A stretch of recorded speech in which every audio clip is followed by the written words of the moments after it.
What's going on, everybody? Exploring with Griffin here. This place is Pickneyville.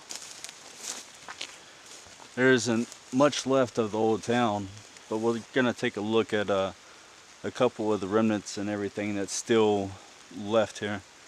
This site isn't that accessible anymore. Had to walk them out to get back here, but some of the old foundations are still here, and we're gonna take a look.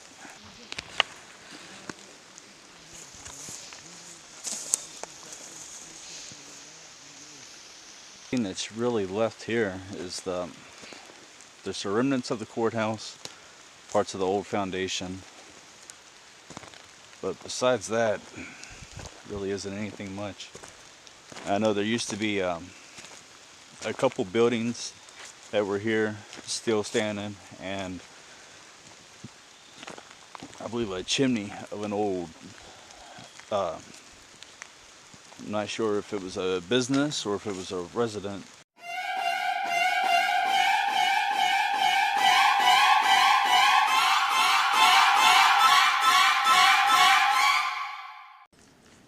Today, we're going to talk about a place called Pickneyville, South Carolina. This place was established in 1790. Held its first court in 1792.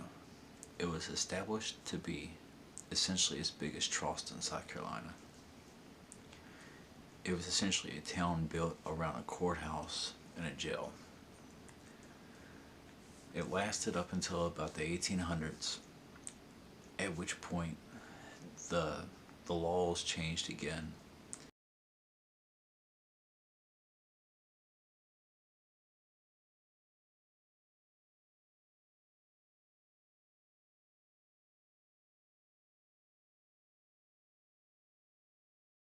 It was the main route in between Charleston and Asheville.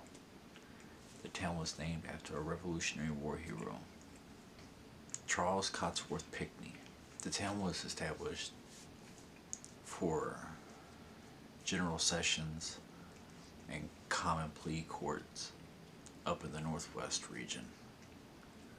The district lasted until the 1800s, at which point the courthouse was moved to Union, South Carolina.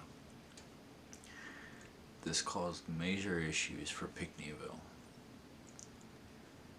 The town was supposed to be a thriving, booming town, but it didn't end up that way. You see, after the courthouse moved, the town was essentially sold off to the residents of the town. Now, at this point, there was two main families in the town. There were the McGeeans and the Taylors. The two families, the Taylors and the McGeeans, feuded over the land. For some odd reason, they hated each other. I've tried to get into the history a little bit to figure out why, but that's something I couldn't find.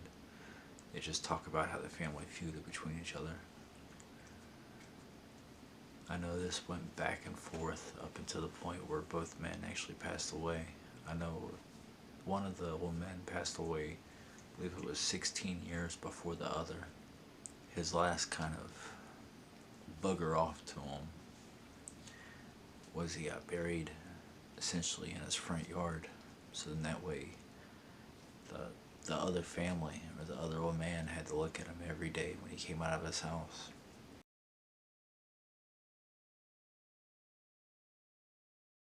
Town, well, this place is now sitting on private property, or at least the road that goes to it is private.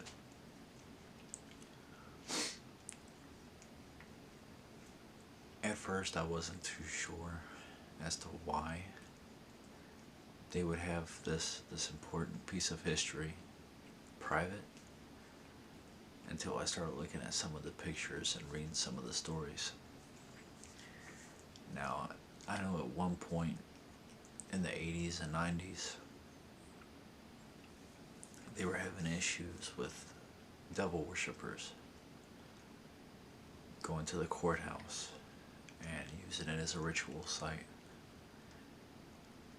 There was locals that even seen people come from as far away as Tennessee to use the grounds. I'm not sure why. I don't know if it's because of the tragedy that was there. I couldn't find anything about any deaths related to the area. I know after the town was sold, they used the courthouse and the jail were essentially remodeled into residences. So a lot of people in South Carolina don't even know about their own history in the backyard. South Carolina played a lot of important roles in the formation of the United States, essentially, throughout the Revolutionary War, the Civil War, everything from its laws to its economical trading. South Carolina played vital roles in everything. I hope you enjoyed the little bit of history that I had to teach you today. I'm sorry the video wasn't longer. I've been sick. I'm sorry that the noise that you've been hearing. Come here. Come here. This little guy taking a bath the entire time.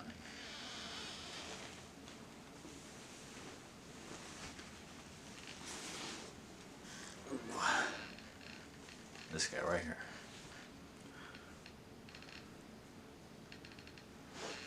But I do appreciate you watching the video. I hope you enjoyed the history that I had to teach you.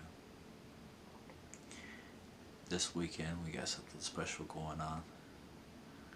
We're at a graveyard here in South Carolina. I believe it's called the Gates of Hell. So keep a lookout. Video will still be up Saturday. I'm sorry this one took so long. I've been sick. Still sick. Still getting over it. But everybody have a great day. Thank you. Remember to drop down, hit that like button, subscribe if you already haven't. And remember, knowledge is power. Never limit yourself.